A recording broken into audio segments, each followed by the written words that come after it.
Serial वसुधा के आने वाले एपिसोड में कहानी एक बार फिर जबरदस्त मोड़ लेने वाली है, जहां एक तरफ आखिरकार वसुधा की चौहान हाउस में एंट्री हो चुकी है, वहीं दूसरी तरफ देव की मुश्किलें कम होने का नाम ही नहीं ले रही हैं।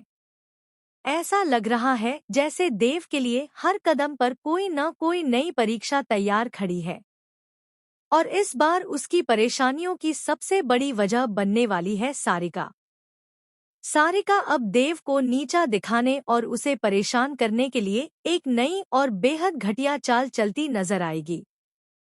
वह जानबूझकर देव की मजबूरी का फायदा उठाती है और उससे केक का ऑर्डर देती है। देव मजबूरी में वह ऑर्डर स्वीकार करता है क्योंकि उसे अपने काम की जरूरत है, लेकिन सारिका का इरादा कुछ और ही होता है। जैसे ही देव केक डिलीवर करने चौहान हाउस पहुंचता है, सारिका केक उठाकर अंदर भाग जाती है और बिना पैसे दिए दरवाजा बंद कर देती है। अब देव के सामने बहुत बड़ी समस्या खड़ी हो जाती है। अगर वह बिना पैसे लिए वापस ऑफिस जाता है तो उसके वेतन से पैसे काट लिए जाएंगे।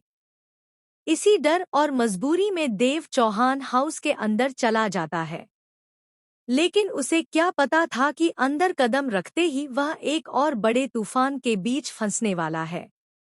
अंदर उस वक्त चंद्रिका की बेहद अहम बिजनेस मीटिंग चल रही होती है। देश विदेश के बड़े लोग वहां मौजूद होते हैं। जैसे ही देव उस साधारण से हुलिये में केक लेकर अंदर आता है, वहां मौजूद सभी लोग उसे देखकर हैरान रह जाते हैं, क्योंकि यह वही देव है जिसे वे कभी चौहान परिवार का हिस्सा मानते थे। अब उसे इस हालत में देखकर सबकी नजरें उसी पर टिक जाती हैं। यह दृश्य चंद्रिका को अंदर तक झकझोर देता है।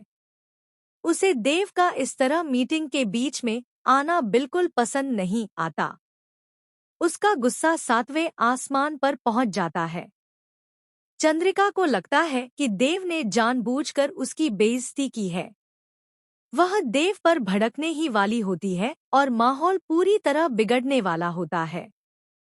लेकिन तभी कहानी में आता है सबसे बड़ा ट्विस्ट। वसुधा सबके सामने देव के लिए ढाल बनकर खड़ी हो जाती है। वह पूरे आत्मविश्वास के साथ देव का पक्ष लेती है और बहुत ही शालीनता से पूरी बात सभी के सामने रखती है। वसुधा की समझदारी और उसके शब्दों का असर इतना गहरा होता है कि मीटिंग में मौजूद लोग भी उसकी बात से सहमत होने लगते हैं। यहीं से दर्शकों को वसुधा का बद